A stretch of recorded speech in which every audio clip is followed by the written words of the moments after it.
அந்த காலகட்டத்தில் பணம் நிறைய வந்த உடனே பயங்கரமா குடிச்சு ரஜினி செய்யாத சேட்டையே கிடையாது, ரஜினி போடாத ஆட்டமே கிடையாது. அதுக்கப்புறம் நேச்சுரலி ஆக்டர் ஆன பிறகு அந்த பணம் வந்து இன்னும் கிடைச்ச பிறகு இன்னும் குடி வந்து இன்னும் ஜாஸ்தியாகி நல்ல சரக்கு வாங்கி அதுக்கு மயங்கி.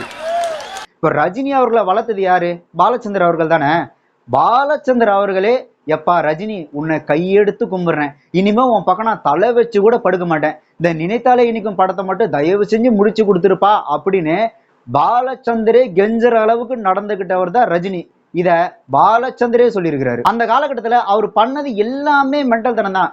ஒரு தியேட்டர்ல போயிட்டு டிக்கெட் கேட்டிருக்கிறாரு, ஏங்க படம் முடிய போது இந்த நேரத்துல வந்து கேக்குறீங்களே அப்படின்னு சொல்லி அந்த கவுண்டர்ல கேட்டதுக்கு கவுண்டர்ல போட்டு அடிச்சிட்டாரு, அதுக்கு ஒரு கேஸ். 5 ஸ்டார் ஹோட்டல்ல ஃப்ரெண்ட்ஸோட போய் குடிச்சிட்டு கலாட்டா பண்ணாரு, அதுக்கு ஒரு கேஸ். ஹைதராபாத் ஏர்போர்ட்ல அங்க போய் குடிச்சிட்டு கலாட்டா பண்ணதுனால அவர் ஃபிளைட்லயே ஏத்த மாட்டேன் அப்படின்னு சொல்லி அவரை வெளியே அனுப்பிச்சிட்டாங்க, அதுக்கு ஒரு கேஸ். மதுரை தமுகம் மைதானத்துல சிவாஜி அவர்களும் பாராட்டு விழா, அதுக்கு நடிகர்கள் எல்லாருமே போயிருந்தாங்க, ரஜினியும் கூட போயிருந்தாரு. அங்க மதுரை ஏர்போர்ட்ல பாத்தீங்கன்னா அங்க போயிட்டு போதையில செம்ம கலாட்டா. அவர் பண்ற கலாட்டாவை பார்த்துட்டு மதுரை ஃபிளைட்ல அவர் ஏத்தவே இல்லை. போலீஸ்காரெல்லாம் வந்துட்டு இவர் தொல்லை தாங்க முடியலங்க, இவர் ஃபிளைட்ல ஏத்த முடியாது, தேவையில்லாத பிரச்சனை வரும் அப்படின்னு ஃபிளைட்ல ஏத்த மாட்டேன்னு சொல்லிட்டாங்க. அப்போ நடிகர் சங்க செயலாளராக இருந்தவர் மேஜர் சுந்தரராஜன் அவரு எல்லா நடிகர்கிட்டையும் பேசி, எப்பா இவர் எப்படியாவது சென்னை கூட்டு போயிடணும் அப்படின்னு மதுரையில இருந்து சென்னைக்கு கார்லயே நம்பியார் சாரோட துணையோட இவரை சென்னைக்கு கூட்டு வந்த கையோட விஜயா நர்சிங் ஹோம்ல அவர் அட்மிட் பண்ணிட்டாங்க. 78 எனக்கு வந்து உடம்பு சரியில்லை, நர்வஸ் பிரேக் டவுன்.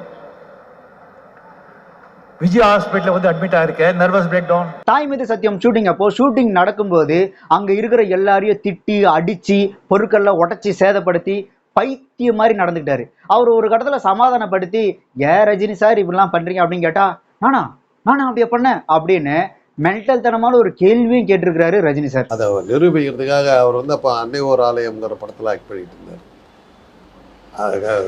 இதில் ஊட்டியில் ஷூட்டிங் நடந்துகிட்டு இருக்கும்போது திடீர்னு அப்படியே வெறி பிடிச்ச ஒரு மாதிரி கேமராவெல்லாம் அடித்து உடச்சி எல்லாம் பண்ணி உடனே அவங்கெல்லாம் ஷூட்டிங்கெல்லாம் கேன்சல் பண்ணிட்டு வந்துட்டாங்க. அது மாதிரிலாம் பல.